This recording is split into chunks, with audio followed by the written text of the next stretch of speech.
Thank you. Would you excuse us just one moment?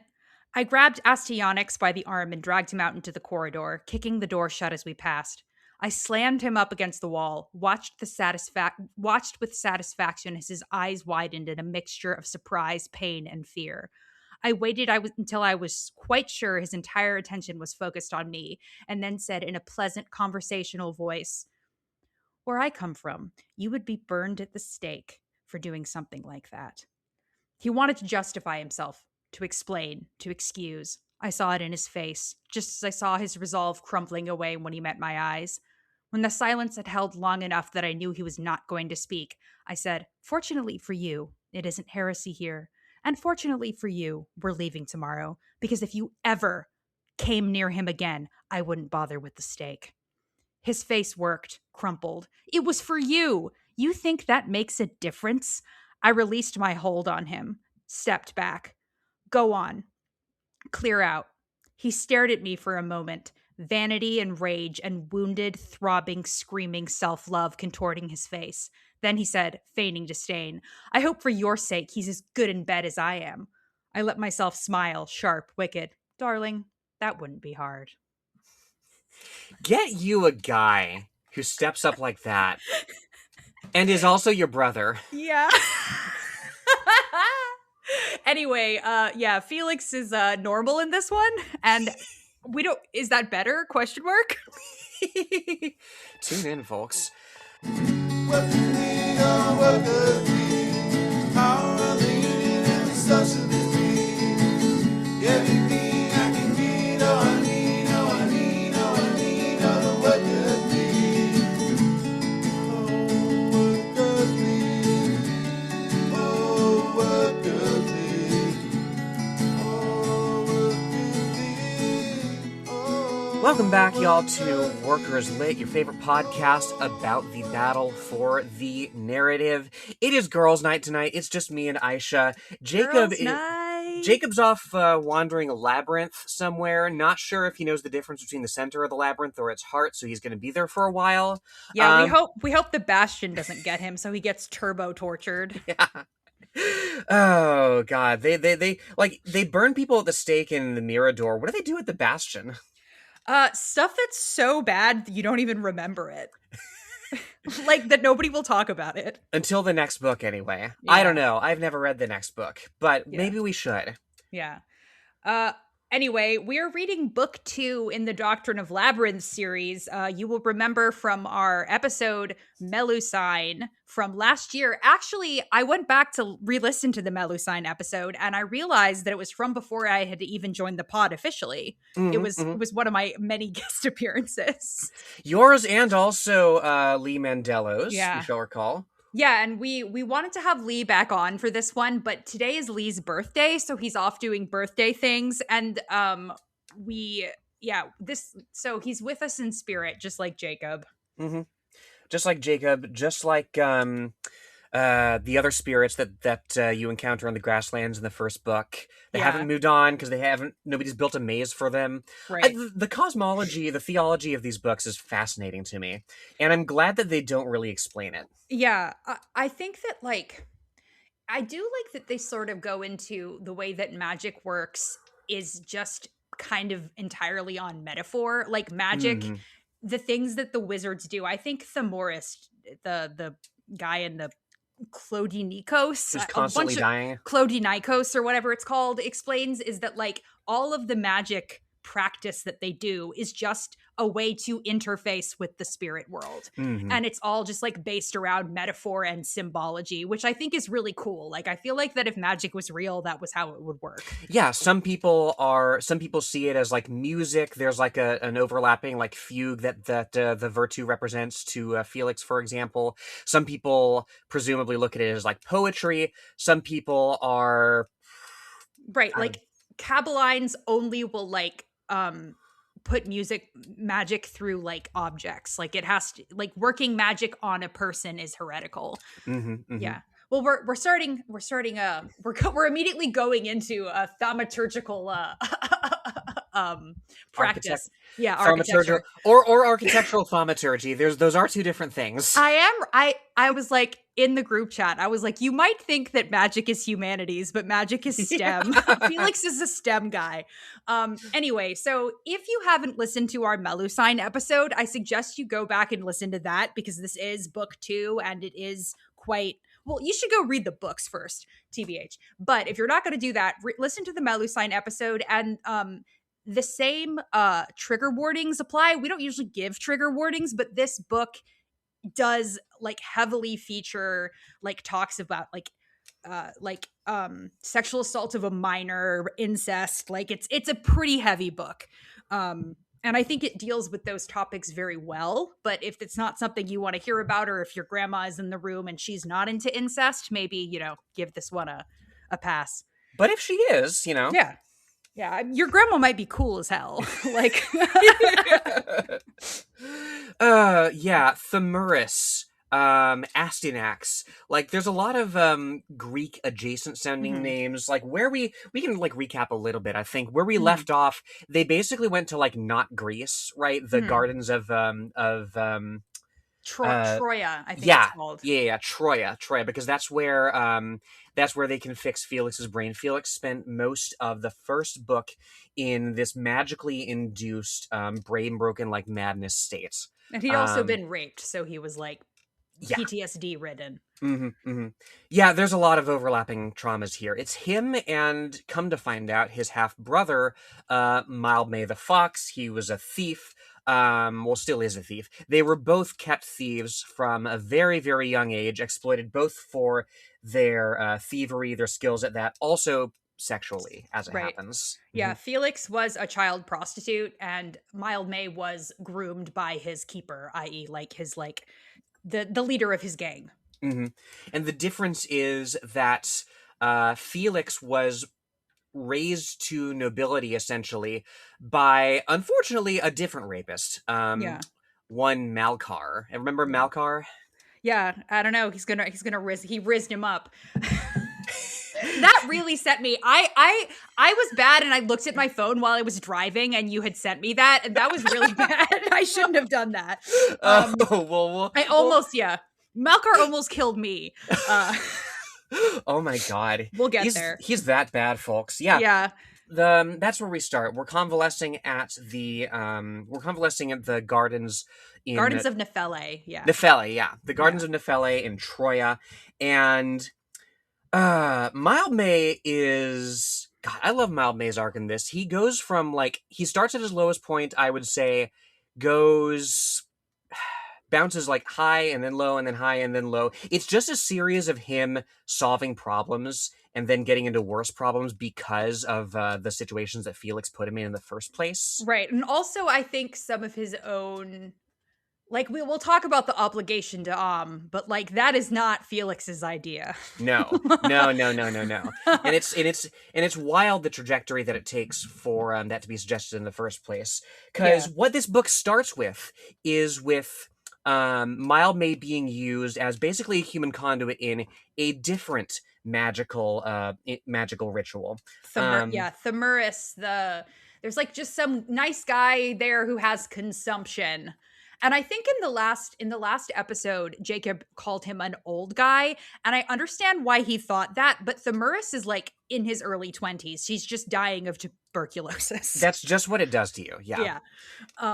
So Thamurus is like he's part of this school of divination wizards, and basically the divination that they do is like addictive, I think, and it is why he's so sick. And so he basically kind of just pressures Mildmay into helping him do it, and basically does like a prophecy for Mildmay. Mildmay has my man needs to set boundaries.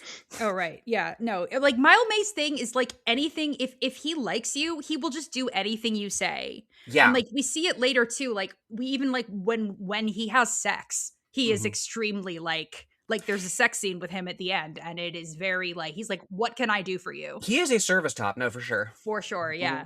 But to the point that like we'll get there. But yeah, so anyway, they're in this place, and the first book, Felix was very much like relied on Mildmay because he was so like he didn't know what was going on. He was hallucinating. He didn't remember who he was half the time. So Mildmay was used to just seeing him as like kind of this broken person, but now he's back to his old self. And you heard some of his dialogue from the beginning of the excerpt that I read, and he is like extremely sharp, extremely vicious. Like he is just fully serving cunt in this book. To know him is to fall immediately in love with him. Yeah, and then be like, why did I do that? like yeah, so they Mildmay is having a horrible time here because nobody respects him, because they just see him as like, because he has that scar on his face, he talks like a low class guy because he is, and everyone is like obsessed with Felix, and Felix sees how bad Mildmay is doing, and he's like, you know what, let's leave, let's go home. So they go home and they like leave Felix spectacularly breaking up with the guy that he was fucking.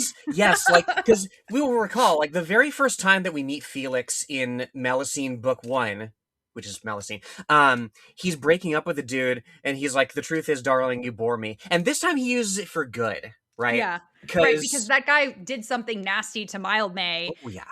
And then following the sort of everybody from Felix's old life thinks that he must be fucking Mildmay. He just thinks that he's like trade, basically, because like they can't think of any other reason why he would have this, like, and because Felix has such like a scandalous reputation, I guess everyone just assumes that like he'd be fine with fucking his brother, which is true. But I mean, you know, half brother, right? Yeah, like, yeah. I mean, they weren't raised together. Like, Mildmay goes through it. He's like, it might be weirder if one of my childhood friends wanted to have sex with me. Exactly. He goes through it. He's like, it's like the difference between like somebody who's like your sibling and somebody who you like want to be your sibling, is how he puts it. Right. And then conversely, like Felix plays with it, right? Late in the book, it's like, well, like, you're worried I'll get you pregnant? Yeah. Maybe. God, maybe. You never know. Magic. Yeah. But yeah, so, I'm not going to dwell on this like too much, but that's just what it is. Like, if you're in Felix's class position, right? Everything is transactional. Everybody around you is jockeying for power, for resources, right? And it's all about what you've done for them lately, what you can wring out of them. And that goes double if you're somebody like Mildmay, who is somebody who's like not even supposed to interact with these people except as a servant. Right. Also, before we leave the Gardens of Nephele, we should talk about Diocletian. That guy who like shows Felix, who is in love with Felix's mother and might be his father, and was like trying to force femme him. Oh God, he's like, yeah, if I could just start over with Felix, and then like everything that like took me apart from the mom will be forgiven. Yeah. Basically, like, this guy who like helped Felix get to the gardens, like he like met him in this like dreamscape called the Clodanicos or something. Clodanicus, maybe? I don't know. It's Greek. I'm not Greek. I'm basically the opposite of Greek. I'm Arab. Maybe the opposite of Greek is Turkish. I'm not sure. So not me. I didn't do this. I would never do this to Felix. Though I might force femme Felix. Actually, I might. So basically, like, he was in love with Felix's mother, and he is like projecting Felix's like mother onto him. And we get a moment where like Felix, like, the guy is like, isn't this what you want? Don't you want every man who sees you to desire you? And he says like, yeah, but you might be my father. I wouldn't mind, but you might. So he's also always like, Felix always plays up like how depraved he is. And he always like, he has this like, yes, I will fuck anything that moves. I don't care, my brother, my father. And it's like a defense mechanism. It is, yeah, and it's also a filter, right? Because it's Mhm. like, okay, like if you know this about me and you choose to associate with me and like deal with me nonetheless, that makes you complicit in whatever we get into, right? You know, Right. like I got all the Epstein stuff on you. Right, exactly. Hmm. So that meeting makes him be like, okay, let's fucking get out of here. We need to go back home to Hmm. Melusine. So him and Mildmay leave and they go onto a ship. And on the ship, two more people fall in love with Felix instantly. Like just some like I think like some like rich guy's secretary. Yeah, There's some like like a there's like a wealthy merchant family on the ship. some like 6-foot accountant from like not Norway. Yeah, from Norway, who just like instantly like specifically very like toppily tries Yeah. to top Felix, and Hmm. Felix freaks out. He gets like triggered and Hmm. has to leave, and he's like, I don't understand, like I was having sex with Osteonyx and it was fine, but the implication is that just like Osteonyx was very like very submissive. So Hmm. anything where like a man is like grabbing him or pushing him and just like makes him panic, and he doesn't understand why because he doesn't remember what happened to him. This was interesting to me because like I'm reading this and I'm like, okay, well he went through some similar stuff with Malkar, right? Like, but I guess there was like a psychosexual, like transactional, like, you know, Mhm. sort of mentor student element that he Right. was sort of able to rationalize that with. Mhm. Whereas what we're referring to, come to find out, is his period of forced incarceration in St. Crelifers. Is that Right. the asylum? Right. Yeah. Yeah, where he's basically yeah. I think also with Felix, I think that if there is a way to sexualize a situation, it's easier for him to get through it. Hmm. And there Hmm. was just like nothing sexual at all about the abuse that he had Mm-mm. um with Robert and that guy at the state asylum. So like I think that also I think that probably also the when Mildmay had to like physically stop him from killing himself, Hmm. like that I think is another thing that like he can't remember, where like a man overpowered him. Yeah, yeah, exactly. Like and this is what's so interesting about the magic in this book and how it manifests, where we are able to, or we're exposed to it, right? Is human like emotion and experience is as much like infrastructure as, say, like flowing water or oaths of loyalty, right? These all these things can undergird magic, right? And something like sex, you know, that's finite at least, right? Mhm. There is a specific end point, you know, when one or both people are tired or satisfied. And Mildmay goes into this a little bit during their journey. Like, grief doesn't really have a definitive end. Like, despair doesn't really have a definitive end. This is something that's alluded to way back in chapter 1, when they're talking about like the labyrinth goddess that's Mhm. sort of in the background of all this. The There's this white-eyed lady, Yes, there's this concept called mickery that she embodies. which is like Um, bad vibes. Here we go. It means something like insanity and something like ecstasy in the theological sense, not as in the throes of delight, and something like terror. And the text we have always describe it in conjunction with buildings, especially but not exclusively their goddesses' labyrinths. It's a miasma, it's a perfume, it's like fear and pain like manifest in something that like has a physical like if the Gothic were like IRL and like did what it did like metaphorically, like It's the shadow of actually. the past. Yeah, Yes. yeah, and that's what this whole book is about. Hmm. The monster of this book is Malkar, but it is also the past. And Yes. like how you can be healed or think you are, and then something new will happen and completely just kick your legs out from underneath you. Hmm. And that's how PTSD and trauma works. Yeah, the past, and that's threaded through all of this book, like the ghosts, Nera, the labyrinths, like the things lurking beneath everything else. I think that's like the doctrine of labyrinths. Like I think the labyrinth stuff is like a metaphor for trying to heal. Like you have to Hmm. work your way sort of ceaselessly through this just like internecine impossible, and you could break the labyrinth and stride across it, but that wouldn't fix it. You have to solve the labyrinth. Do you remember in the previous Melusine episode, right, where we talk about the ghost that I think it was Malme who sees it, right? The ghost of somebody who was brutally attacked, raped, murdered. It was Felix. Felix It was sees Felix, a woman yeah. being raped in the hotel. Yeah. Right, but we don't see the ghost of like the guy who Right. did it, presumably. And that's in the delving into the labyrinths in this book intrigues me, right? Because presumably this is something that for whatever reason, like misogyny, patriarchy, just the idea that that he had the right to do this, right?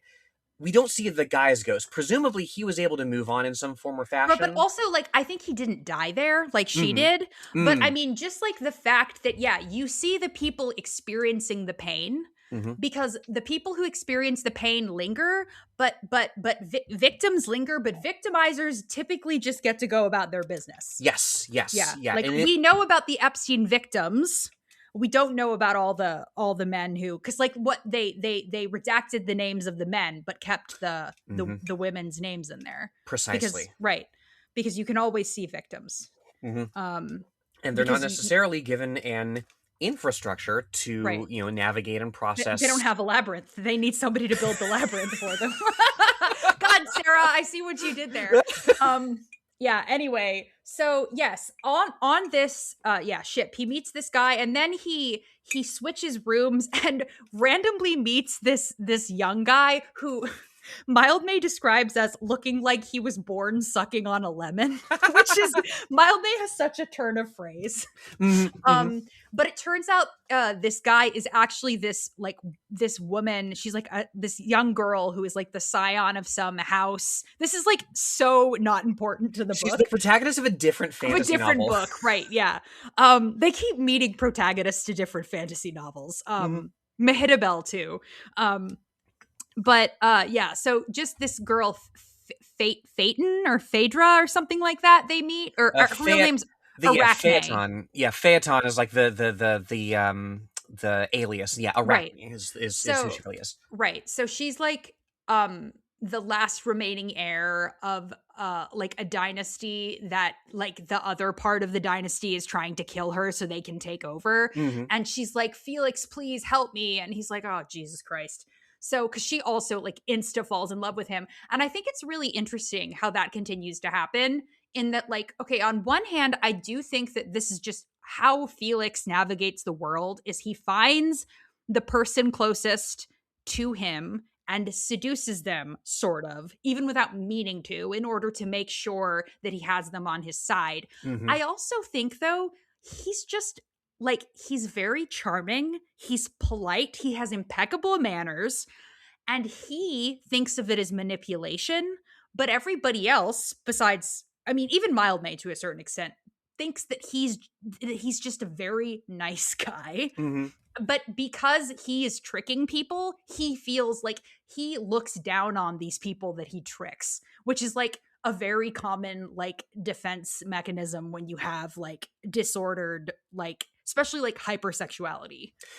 Yeah. In particular, of course, like the towering example of that is Mildmay, of course. And there's all this class, there's all this class stuff tied up in that perception as well. Not only does Mildmay represent a part of his past that he would very much like to repress and leave behind, but also like part and parcel of that is his tendency to like, whenever he's pissed at Mildmay and like doesn't want to discuss something, he defaults to like correcting his grammar and reinforcing like, okay, like I'm superior in this way and you're not, right? Which is super gross and it is and rude. Yeah, exactly. Well, and especially when you consider like where Mildmay is and all this, like I look at Felix and I see like this person has an uncanny ability to meet people who are out of their depth and happen to provide them with something that they need at this time, whether it's like resources, understanding, sending Mildmay to solve the problem. From the there's a bit when they're having dinner on the ship. Mild May. I tried a couple times to join in when they were talking about stuff I knew, but nobody but Felix could understand what I said to start with. And then either Mr. Vilker proved me wrong, or Felix made an answer that took me so far out of my depth I might as well just jumped overboard and drowned for real. So I kept my mouth shut and tried not to care. Right? And also, like, Felix has realized that even though he's not insane anymore, he's still really attracted to Mild May, and he just like doesn't want to talk to him because he thinks that it's another thing for him to think that he's disgusting, like another way for him to beat himself up. So yeah, eventually they get off the boat. And while they are on the boat, the only person who will talk to Mild May is like the teenage, like the 13-year-old son of this like merchant family who loves Mild May and thinks he's awesome because Mild May is awesome. And he tells him all these stories that he doesn't know. And Felix describes Mild May's storytelling style, and he says he tells these stories like he's talking about people that he knows, like gossip, like sharing gossip about people. It's what makes Mild May's narration so compelling. Like it's Felix is like the Felix parts of the story are cool, like especially once we get out of wandering around the Clodanicus and he starts like putting ideas into practice. But the Mild May stuff is just so like I could read a whole book with Mild May. His turns of phrase, like his yes, Shiloh, I agree. Just like Shiloh. Whole Shiloh book. The way that you just roll with things, Shiloh, the way that Mild May does. And you get glimpses as well into like, his, he had a objectively terrible past, but it's hardened him. It's given him skills that like in the moment are genuinely really cool. Like that knife fight that he wins with like the strongest man in the city. Yeah, Church Door, he calls him. Yeah. So basically, like, so they're in this city. They're about to go walking across the grasslands. And the mother of this kid who was friends with Mild May is like, my son has gone missing. What have you done with him? Basically, like, she's like, Mild May kidnapped him. And Felix is like, no, there are no teenagers here. Like, we did not kidnap your child. It's the two genders of bourgeois people interacting with lower class people, right? The kid's really enamored with this person who's actually had to struggle to survive, and then the mom is like, okay, this person must be a dog who walks on two legs. Yeah, exactly. So basically, like, Felix is like, okay, we'll find your son for you, but you have to pay us. Which is so they go to his house and they meet the governess of these children of this household, and she is a woman who, when she's introduced, is described as like having like kind of like just kind of described like not being very attractive, just like a normal looking woman, a governess, and her name is Mehitabel Parr. And she is like, okay, I'll come with you and help you find this kid. What's the kid's name? Florian. Florian. Yeah, they're looking for Florian. And they discover that Florian's tutor has also gone missing. And then they find like a magical, like they literally find like the lever in the video game to like open up the next level. Like when you're in Baldur's Gate and like your perception check goes off and your character's like, what that could be. Yeah, so they open the fountain and they find like a fucking labyrinth underneath the house that Florian and his tutor have apparently been going down into for months. And keeping from the family. And not even for any nefarious purposes. They're just like, wow, this place is cool. Right. And Mehitabel is like, okay, I'm going to come with you because I'm worried about Sir Anthony or whatever his name is, the tutor. And then eventually Felix is like, Miss Parr, were you and Sir Anthony lovers? Were you fond of him? And she's like, oh, are you asking if we were lovers? And he's like, yes. And she's like, we were lovers, but I was not fond of him. Real. So fucking real. Mehitabel rules. So basically they go down. It's like this like creepy, it's very hard on Mild May's leg. It's this like it's full of mickery. So the vibes are rancid. Mild May's like, okay, you guys stay here. I'm going to go forward because I'm good at mazes. And basically then Mehitabel just says to Felix in their language, you boys are pretty far from home, aren't you? So it's like, oh, maybe she's not a governess. She's been all over. Like, she Yeah. comes from like an acting family, and she's, as it happens, related to like half the actors on the continent. Yep, she's an actress. She's playing a governess, basically. And there's so many cool sequences where like she does subtle things with like her hair, her clothing, how far up the bridge of her nose she wears her glasses, right? And it's the Clark Kent of, wow, something's, otherwise innocuous completely changes your appearance. Right. So basically she's like, okay, I want to come back. I want to come to Melusine with you because she says, I escaped the Bastion, which is the Mirador of the place they're in now. It's like where the bad wizards are from. So they have to avoid the Bastion. So she's like, I escaped the Bastion. I want to get out of the Empire. Let me come with you. And Felix is like, okay, well, Mildmay's going to hate this because Mildmay does not like her because he's instantly just like, get away from my Felix. So yeah, they're in this labyrinth, and Felix falls into the river. That's what happens next. Yeah, which as it happens, like we touched on in the previous episode, in the previous book, his like special fear of like large bodies of water. Or right, like he was drowned a bunch when he was a kid. He was held under the water by his keeper. Right. So he's terrified of water, specifically of the Sim, which is the river that smells, I think, like silty. It has like a very iron smell. Which again, one more reason why like he's trained his old accent like so rigorously out of his speech, because that's what the people who live around the river sound like. Sim side, yeah. So they're walking. It's literally the same river. Like he's like, I smell the Sim. And they're walking across it, and Felix falls in, and Mildmay goes right after him immediately, and saves him, and then Felix gets an erection, an inopportune erection, and then like Mildmay is even like, okay, well, sometimes that happens, like literally, like we thought we were gonna die, like shit happens, and he just like jokingly says, "What, got the hots for me?" And Felix says, "Yes." Felix is so guileless in like, for as manipulative as he is, and for like as much attention as he pays to people's like to his surroundings, to people's like weaknesses and like characteristics and whatnot. There's moments where he's just so naive and guileless, like where he's there's a bit earlier when they're sending like the secret princess one way and Mildmay another dressed like her, and he's like, oh, like the goons who are going after you will have no reason to hurt you once they find out that like you're not actually the princess. Yeah. And Mildmay's like, okay, bud. Citation needed. Yeah. And they beat the shit out of him. But yeah, so that happens. And then Mildmay's is like, okay, add that to the list of things that I don't think about. All right. Cool. So then they get out of there. They save the kid. Sir Anthony is dead. Fuck that guy. We don't like him. We're not fond of him.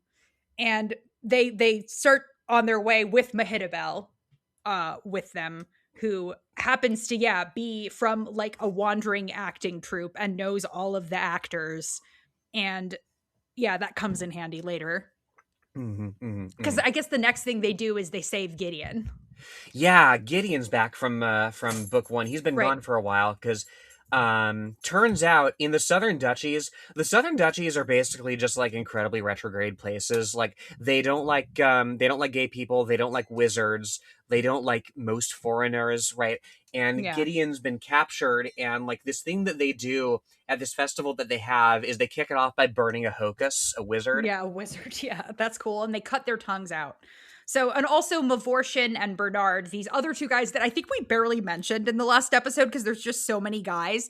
Like these guys that initially like got Mildmay and Felix together. Like they were guys that Mildmay was traveling with. And then Gideon was with Felix, and then they got separated, and Felix and Mildmay like separated from them. We didn't hear from them at all in the book anymore. But now like they're like, they keep hearing that there's going to be a hocus burned, and then they see who it actually is, and it's Gideon Thraxios. And they're like, oh shit, okay, well we have to we have to spring him from jail. Right. So Mildmay is literally like, Felix, you are like, you smoke too dope, you're bitch too bad, like you are too pretty and obviously a wizard. You cannot come into this town with us. So Mehitabel and Mildmay have to do it. And Mehitabel comes up with like a whole backstory for them, which is really awesome. She's like, she like gives them she's like, we're married, you're my shitty layabout husband, I'm so and so, and like she like does their hair and like fixes their clothes to look like farmers. Mame is like, oh my god, like wait a minute, do you want me to be abusive to you? You want me to hit you? And she's like, is it against your principles? Like, yeah. And she's like, you don't really have to hit me, but just kind of like look like you might want to hit me. And he's like, well, that won't be hard, because he doesn't like her at all at this point. So yeah, they save Gideon, and he has had his tongue cut out. So throughout the rest of the book, Gideon does not speak. The only person he can speak to is Felix, psychically, because they're both wizards. Yeah, he's had his tongue cut out, and like in a book, in a book series that deals so heavily in people being imprisoned and indentured in some way to other, yeah, exactly, and navigating a situation of imprisonment and subjection, of course, like, it should be immediately suspicious that Mavortian von Haber gets to be in the Duke's house and not in jail. Yeah. And they don't really unpack that until very, very late in the book, and even then quite obliquely, because Gideon says is like, yeah, like, I'm not going to get into it, but Mavortian's basically the reason that like my tongue's cut out. Presumably he informed on him in some way. Yeah. So yeah, they rescue both of them. And they get back to Felix, and Felix is like, I feel like I should know this guy, but he doesn't really remember Gideon at all, because he was so down the well, as Mildmay called it. Oh, right. And they have to do, Mildmay and Mehitabel have to do the classic, let's pretend to be making out to distract the guards. And they're able to blend in really well with the acting troupe as well, because it, as Mildmay puts it, actors don't ask questions, right? I mean, they gossiped and all, but if you didn't bring the subject of what you'd done with your life or why you were so interested in getting across the grasslands, they didn't either. And I've been in theater. I can confirm we can be pretty self-absorbed. But also the implication of actor in this world is like it was basically several hundred years ago, which is like probably also a prostitute. Yeah. And not tied to any sort of institutional, not tied to any sort of like ancestral or generational like resources. You're basically just getting by on your craft. Right. Yeah, they get back to the to Melusine, and Felix is like, okay, we have to make a fucking entrance, and he like dresses them all up, and he like puts his stupid rings on and gets like a horse to ride. Like, he's like, okay, Project Runway this shit. This is where we start getting back into stuff that the first book has introduced, right? Because it's in chapter 8 when this is going on, and what the fuck is her name? Oh yeah. Mildmay brings back up. I mean, this is the very, very beginning of book 1 where he's talking about, there is this wizard named Porphyria Levant. She enslaved this guy, and she cast the obligation dom. It's some French shit on him, and basically was like, and used it to control him. Like she made him have sex with her, but he was he was gay, and he didn't want to have sex with her, and he's like, please don't make me have sex with you anymore, or I will kill myself. And she said, I forbid you to kill yourself. And that's like the prologue of the book, is him telling you this story. And importantly as well, she's also the one who taught this guy Brinvillier Strick everything he knew, and he is like the big bad of the previous generation. Or is he? Well, and so Mildmay starts thinking on the way back, like, okay, what the fuck am I gonna do when I get back to Melusine? Because my leg is fucked up now. I can't be a cat burglar anymore. So it's only I cannot get by I cannot be of use to anybody anymore. So somebody is eventually going to give me up to the dogs or the cops because he is an assassin. He's like killed people. He killed a Hogus. Like he killed the Witchfinder General or whatever his name was. Cerberus. Cerberus Crescent. So he can't come to the Mirador because somebody will rat him out. He knows. So they'll fucking hang him if he goes there. But he's like, I'm going to get killed. Because he has these things he calls feelings, which I think are probably actually magic, but just like it's like low class hedge magic because he can also he has a perfect sense of direction. He can always find himself through labyrinths, but nobody ever, I don't think ever throughout the entire series, nobody suggests that Mildmay might actually have magic. It's a possibility. I mean, I just really like people having, some people have not like powers in the sense of magic, but just powers in the sense of this particular method of perception comes really, really easily to them. So somehow. he's like a sorcerer rather than a wizard, like naturally gifted. So basically, and he's like, I need to leave, and Felix is like, okay, well, why don't you go to another city? And eventually he gets Mildmay says, there is no point to being alive if I can't stay with you, because he is the only family Mildmay has ever had. Like everyone else Mildmay has ever had is gone, and he has really mama bird imprinted on Felix.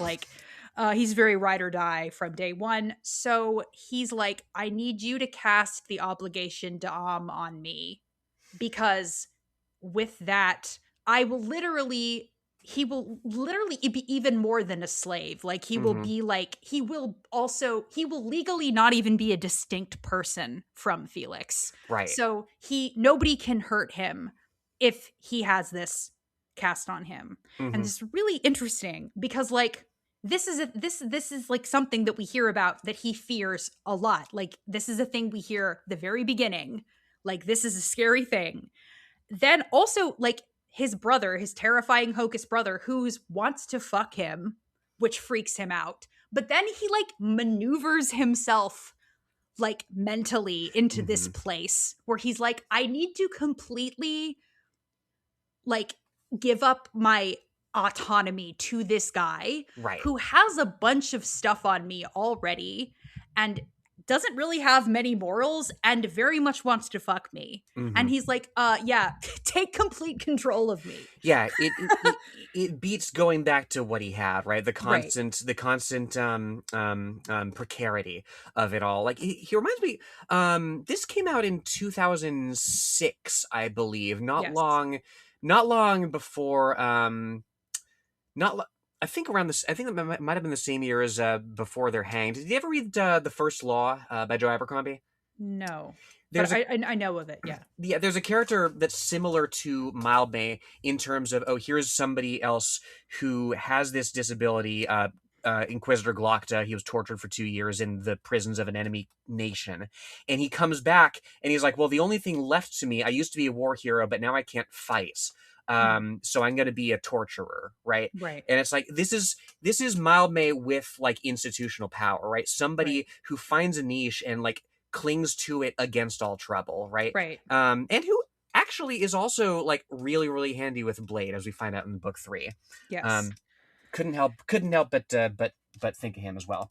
Interesting. Yeah. So basically, yeah, Mildmay's make me your slave, and Felix is like, no. What do you mean? He gives him the Dune voice, and he convinces him. He doesn't have to try very hard to convince him. And of course, Felix takes that opportunity to kiss him with tongue. Mildmay's he kissed me with tongue. So I wasn't very clear on that. Is that necessary to seal the obligation d'âme, or is that just a flourish that Felix chooses? Because there's several points in the story where Felix is like, okay, I got to do this for this ritual reason, and he's like, I'm just fucking with these people. I think that there probably was other things they could have done, but he chooses to do. This is probably the quickest. Yeah. But yeah, I guess it's just I don't know, there's another book series. I can't even remember what it was, but there was a series that I read where a magic system where magic can build up into your system and you have to expel it somehow. And you can either do it through semen or blood. Pick which one your favorite is. You can either jack off or stab yourself. So pick one. Why not both? Yeah, poor Candle. Yeah. Anyway, so yes, he casts this spell. So basically now, like, Mildmay is protected from Felix, but now Felix can just compel him, like a la like Astarion and his vampire master in Baldur's Gate 3.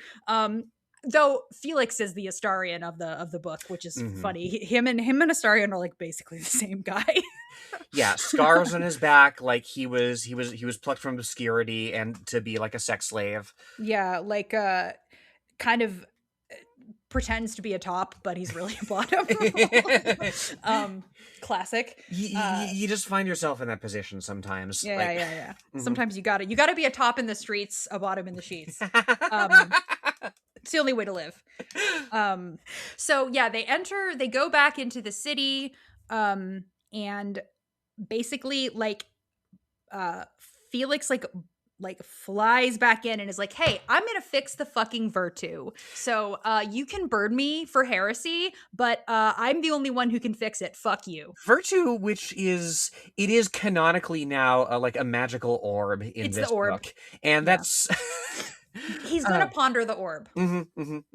Yeah, I don't remember what I thought it was. I thought I thought it had a diamond or something. Yeah, a diamond, like it has like 8 sides, or maybe it's like irregular or something. Well, it was made of stone originally, but it behaves like glass, he says. Yeah, presumably it acquires this sort of like transparent, like translucent sort of quality. There's stone, there's loyalty, and there's a secret third thing from which its like magic is derived. There's several interlocking foundations, they call it, that lend this thing its power. And that third thing, as it happens, is necromancy. There's a previous dynasty that was overthrown and locked in a crypt, and a labyrinth not built for these people, so like their lingering souls are basically like the battery for this thing. Yeah, which is gross heresy according to Kabbaline doctrine. Gross heresy that's very specifically like expunged from their history. Like nobody actually knows how this shit works, and hasn't for like almost 200 years. Right. So the whole middle section of this book is pondering the orb, like Felix figuring out how to fix the Virtu. If you like hard fantasy, like magical practice to the point that like it feels like I'm reading a philosophy text, this is the book. Like if you want hardcore hard fantasy, also lots of fucking, read these books. This is like a combination of my two favorite things. Oh yeah, and we do get to the fucking. Like it can be a little bit hard to read the like long like philosophy like hard magic bits if you're half asleep and kind of in a fugue state and racing to complete it, as I was. Yeah. So basically like Felix lays the dead. He does heresy to lay the dead, and he like kind of doesn't tell anybody. He's like, I have to make another foundation. And he discovers that the Sim runs directly beneath the Virtu, the river that he's so terrified of. And there's a labyrinth down there too that was created by the followers of the White-Eyed Lady. He also finds out that Gideon is a follower of the White-Eyed Lady. And he did that because she is the goddess of suicides, and when he was 15 he tried to kill himself. We learned about that. Also, Gideon and Felix get together. They have a two tops problem, many such cases, but they figure it out. So basically, like, there's a whole scene where like Felix needs to go down into like the bowels of the Mirador and lay this foundation to fix the Virtu, and in it he has to do it like while standing in the river, and he basically has to like let the river subsume him. He has to do the Florence and the Machine song, What the Water Gave Me. He has to lay himself down and let the only sound be the overflow. And basically he talks about how like he has to surrender to the water, which is like it is almost like he's like retraining his brain. Like he can't fight it. He has to like just let it wash over him, which is like sometimes how you have to ride out panic and anxiety. Right. And this is after, like, there are several points in the book where they're sort of retracing their steps. Like, they've gone so far east to get to Troia and the healing place where Astyanax and all the weirdos are. And they're going back west, and they find these ruins, and they find this I think they find like the actual labyrinth that they built at one point Yeah. in the last book. And what's the common denominator that is binding all these things together? Felix finds out Mickery, right? Mhm. It's a book about, I was thinking about this earlier. It's a book about finding that, okay, like, as you nailed it, Shiloh. My God, like, you find that, you know, in the process of like figuring out your trauma and coming to terms with grief, you find that, like, A, it's not unique, and B, like, while it doesn't go away, you can eventually learn to live with it and to thread it through yourself in a more maybe productive way. Right. And also like multiple times of like different people being like, you're fucking your brother, right? And both of them are like, no. And then they have that really great conversation where like Mild May is like, so can we do you still want to fuck me? And he's like, yeah, but I'm not gonna like make a big deal about it or anything. And he's like, basically, like, Mild May is like, well, I'm not gay, so like this is just never gonna come up. So they Mild May's like, it doesn't bother. He says that, like, what is it? Like, Felix says, do I disgust you? And he says, no, you scare the shit out of me, but you don't disgust me. So they kind of are just like, whatever. So yeah, that's they kind of solve that for now. Mm-hmm. Put a pin in that one. Mm-hmm. The people are so they have their like disputes, and like they have their moments where like they don't talk to each other. They fight like brothers. Exactly. And like there's such honesty in the like fights that people have. Like what's let's see, here we go. Mavordian, like any wizard worth the name, would let personal considerations go in the pursuit of a conundrum. Gideon, too, threw himself willingly into research among the Mirador's scattered libraries, although we had had no personal exchanges, since I, Felix, had called him a reactionary, close-minded, intellectual coward. And I think we all have friends that we've had that sort of exchange with. And Gideon is his boyfriend. Yeah. Like, they're fucking. Yeah. Who also, like, I noticed this read through, but Gideon's like 20 years older than him. I didn't notice that. So he's like in his 40s, I guess. Because like Felix, I think, is like 28. And Mild May's like 23. He's the baby. But okay, so basically like what happens next is Felix gets a letter from Malkar. The guy who his former teacher / lover who raped him to destroy the Virtu in the first book. And it's not signed, but like he recognizes the handwriting and like the turn of phrase. Just he's just that familiar with and Mavortian or Mavordian or however you say his name has been looking for a guy called Beaumont Livy. Gonna get rizzed up. Yes, because as we find out, like this Beaumont Livy guy that like Mavordian has beef with is also Malkar. Yeah.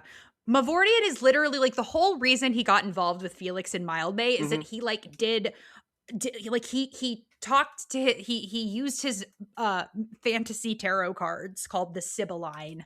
It's called his ninja info cards. Yeah, his Steam trading cards, and they pointed him towards Mild May and towards Felix Harrogate and said he knows where this guy who killed your fiance is, Beaumont Livy, and in order to find him you need to find Mild May the Fox. And that's how they all sort of got together. And it turns out Beaumont Livy is another name of Malkar Ganadian.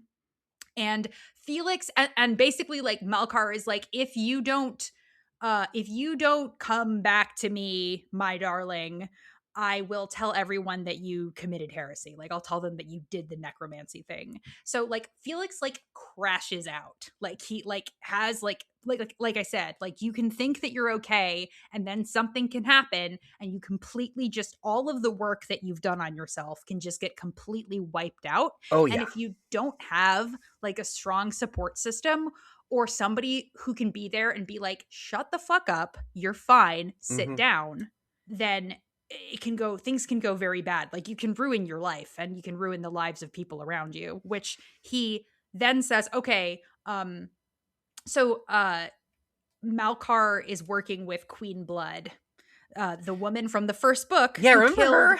Yeah, the Blood Witch, Ve Coruscant. Ve Coruscant, named after the planet Coruscant from Star Wars. No. Ve Coruscant, who killed Mildmay's girlfriend, Ginevra, from the first book. That was her. Yeah, you're right. Ginevra. And she also sends Felix a letter. And Felix is like, okay, we have to get rid of her. And if we get rid of her, Malkar will leave. I don't know why he thinks this. He just, like, rationalizes it to himself. And he's like, okay, Mildmay, you go kill her. And Mildmay's like, the fuck I will. And he's like, no, I command you. And again and again and again. Like, Mildmay, like, be the decoy for the secret princess. Mildmay, bust our friend out of prison. Mildmay, go kill the lady that killed your girlfriend. Right. And, yeah, presumably... Who, like, Mildmay has talked, like, throughout the books, he's talked about how terrifying she is and how he would, like, rather die than ever, like, so, but he has to go do it. And he does. Like, he kills her in, like, a page. Like, he fucking domes her. That's like, that surprised me. That surprised me, Yeah. but, like, very pleasantly, because it's like, okay, clearly this is the cap to something, like, very... it's also, like, because she's a blood witch, like, specifically, he can't do anything that, like, draws blood. Presumably... Right, he chokes her. Yeah, exactly. I love the little snatches of stuff that you can, like, kind of infer, but, like, we don't necessarily have to see playing out on the screen. In that vein as well, this is, like, total tangent, but there's a couple of points where Felix is like, yeah, like, working with water, working with stone, you know, that's one thing. It's hard, but it's not nearly as straightforwardly suicidal as working with wood for, like, my magical sort of, like, base, like, reagent kind of thing. We never understand why, but it's fun to speculate. Yeah. Also, Mildmay will just drop names, and we're like, we have no idea who that is, and we will never hear about them again. Like, he'll just, like, mention, like, actresses or something. It's really cool. Like, she's just created a whole world here. So he's also like, he's got this weirdly encyclopedic knowledge of, like, the fucking, like, genealogies of the people who ruled over Melusine. Right. So he, like, basically, like, yeah, Felix betrays his trust because Felix is like, I'm not gonna, you know, I'm not gonna use the obligation to basically, like, he was like, I'm not gonna make you fuck me. And, like, in saying that, he was like, I am not gonna make you do anything that you don't want to do. I'm gonna make you love me. Yeah. So, but he betrays him and makes him do this. He makes him do this, and he has to, like, override a previous command of his to, like, oh, don't go into the lower city. Yeah, because he'd been like, don't, He was such a little bitch, because he was like, I want to go into the lower city and visit my friends. And he's like, well, you fucking said that if you go into the lower city, you'll get killed. That's why you made me cast the obligation to Ob. No, bitch. And I was like, he's kind of got a point. Felix does kind of have a point. But yeah, so he kills Queen Blood, he kills Ve Coruscant, and Malkar is there waiting for him and kidnaps him.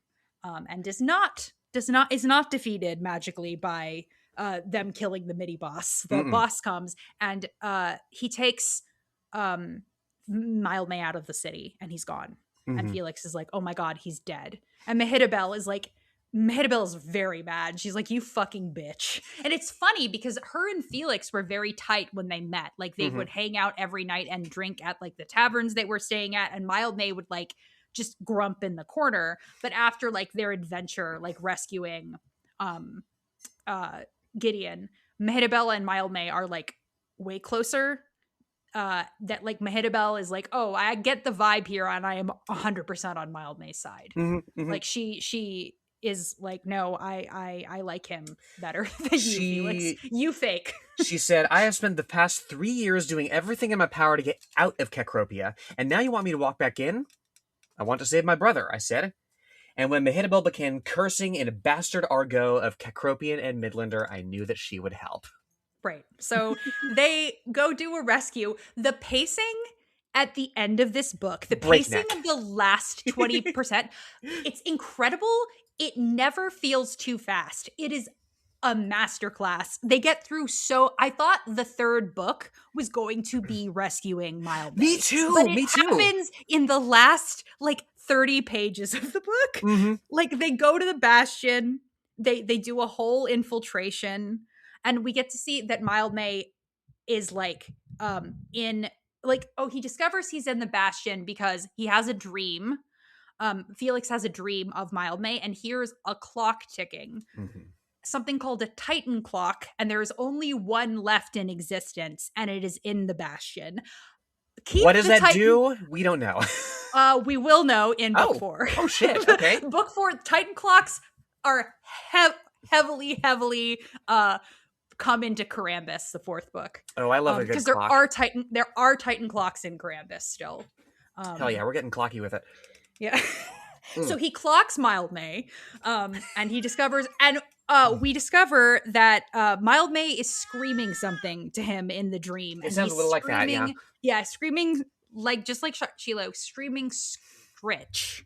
So it turns out Malkar is also this dead necromancer named Benvelier Stritch, who Mildmay has also talked about being the baddest, evilest. So Malkar died somehow and brought himself back to life and has been this. So yeah, he is this all-powerful he's the fucking Dark Lord. He's Voldemort, basically. Yeah, because it turns out if Voldemort was Yowie. Yeah, it's because it's not necessarily that evil is or has to be monolithic, but this cycle of trauma and abuse continues to recur until somebody puts a stop to it, Right. Also, this is also just a very good storytelling technique if you're a writer. If you have 3 plots, make them 1 plot. Yes. Make them be 1 plot. Yeah. That's how you solve too many plots. They're just decide they're all the same thing. It works every time.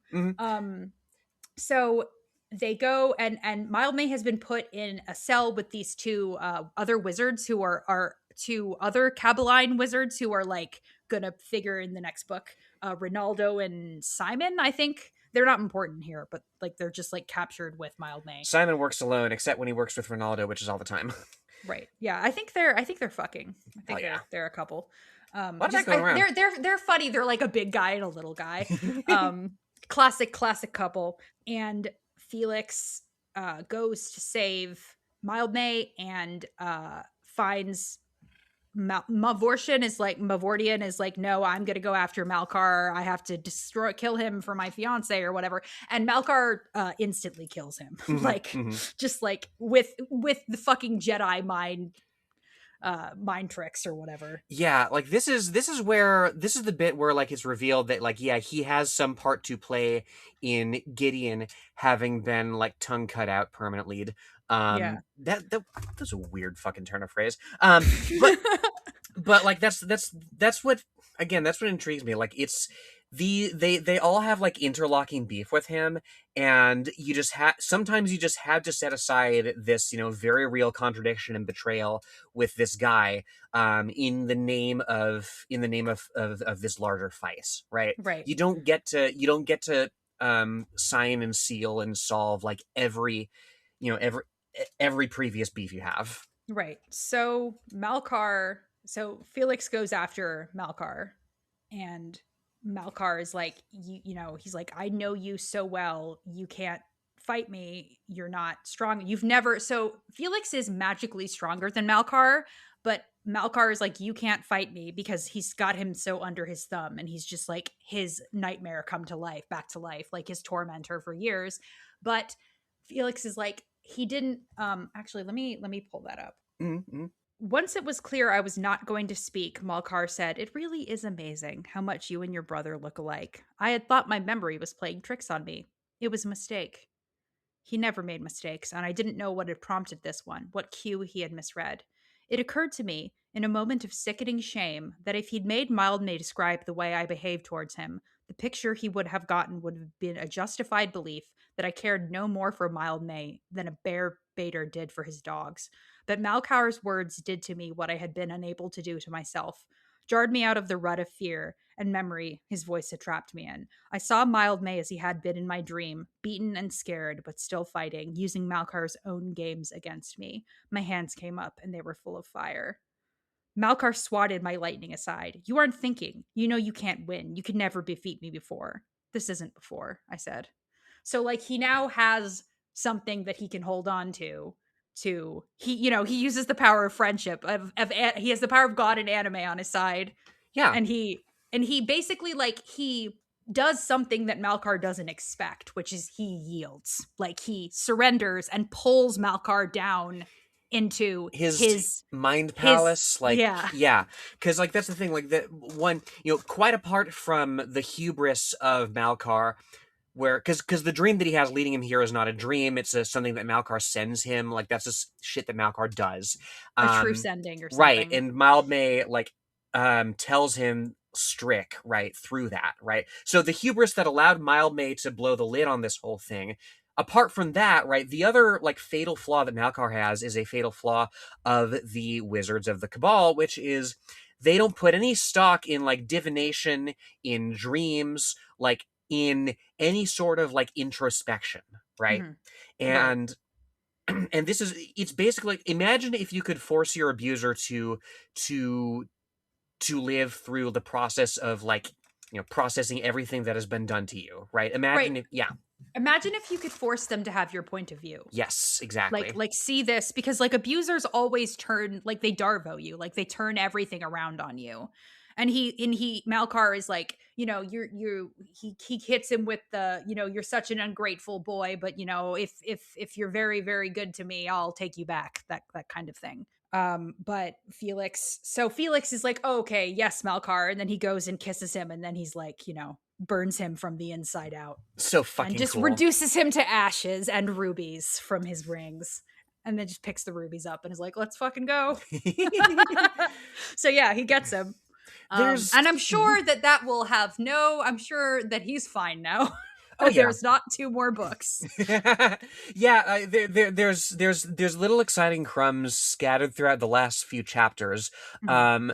We find, again, what was her name, like Chloe or some shit? No, something else. We find Mildmay's keeper.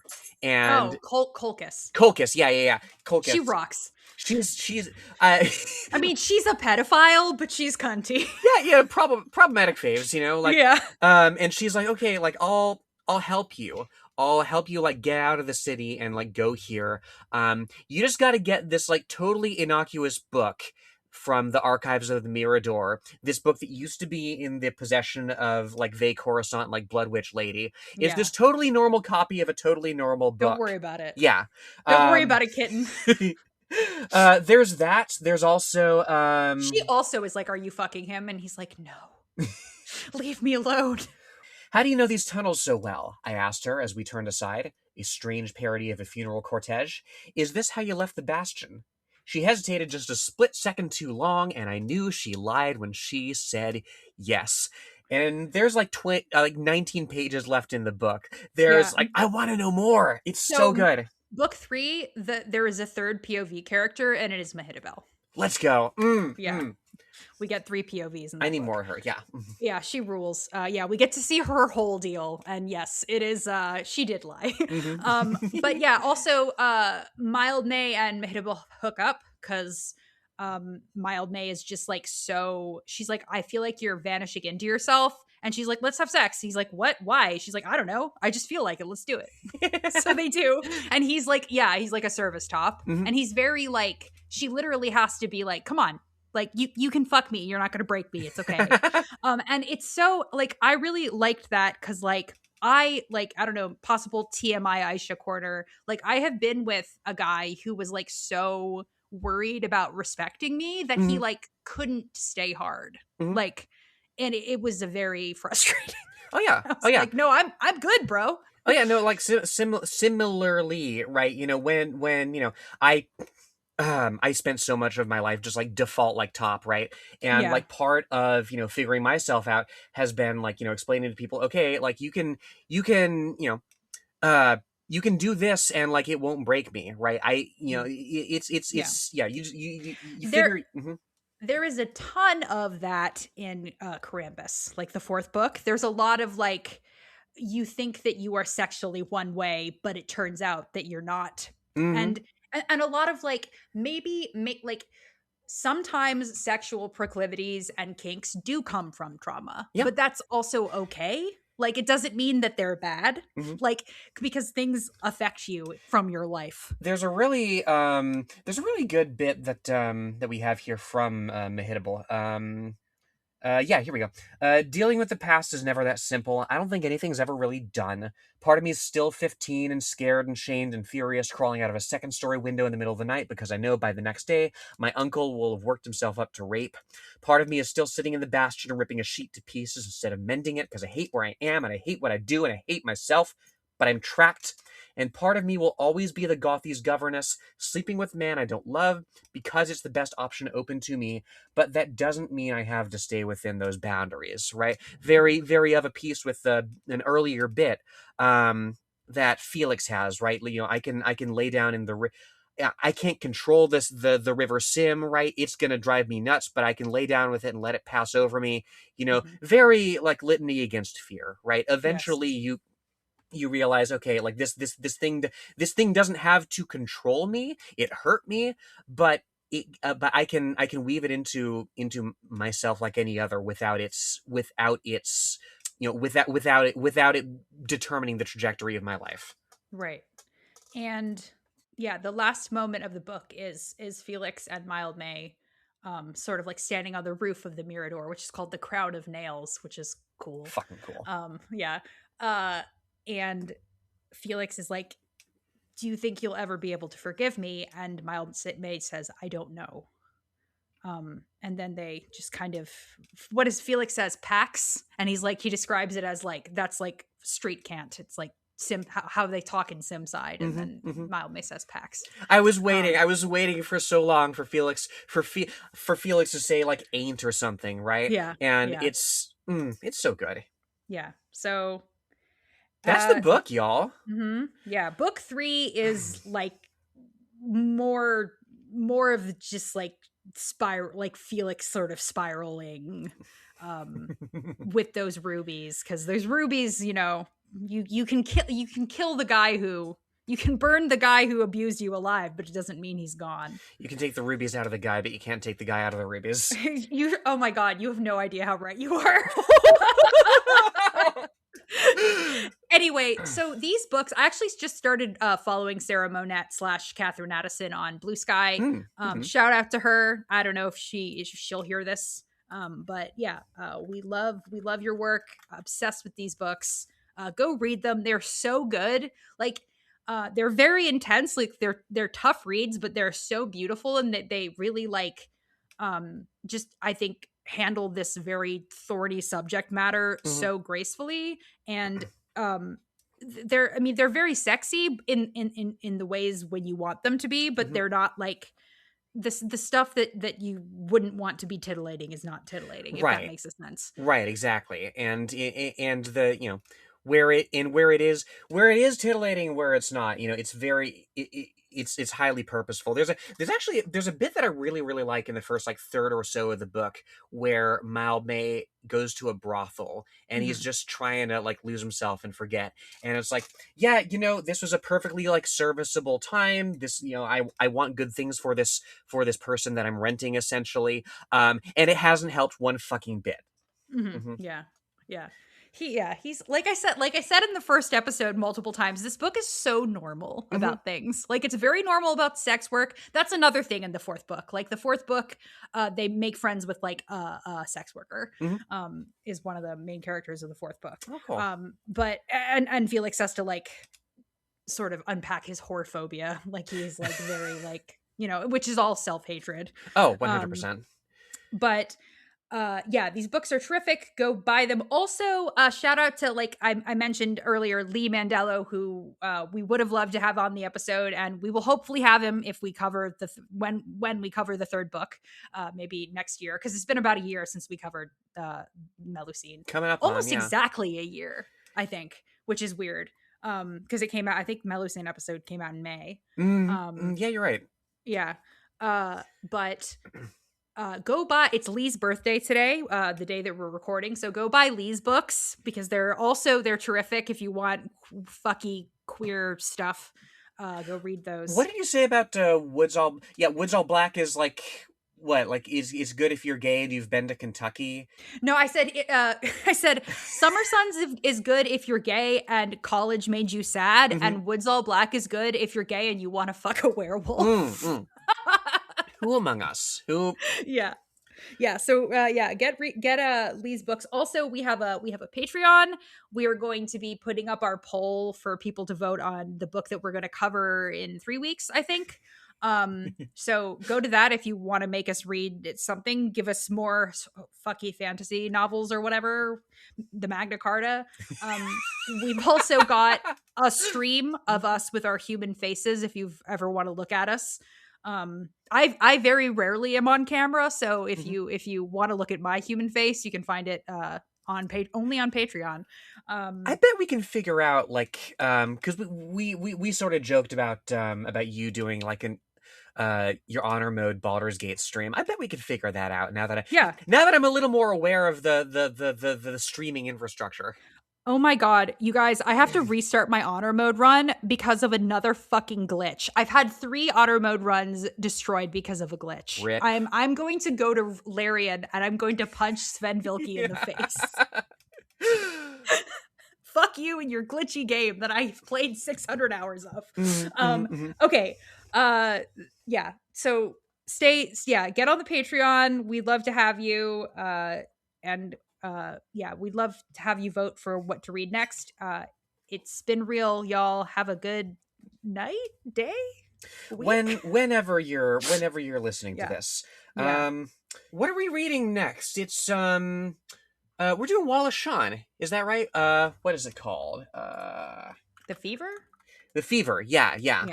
Yeah, Wallace Shawn of Princess Bride fame, everybody. He's, as it happens, like, he's also, in addition to being like a theater and film actor, he's also an essayist, right? He's written a few short, not novels, but like short books of like essays and like musings. I'd thought to read at some point Night Thoughts on the show. The audiobook is read by the man himself. He's a great narrator.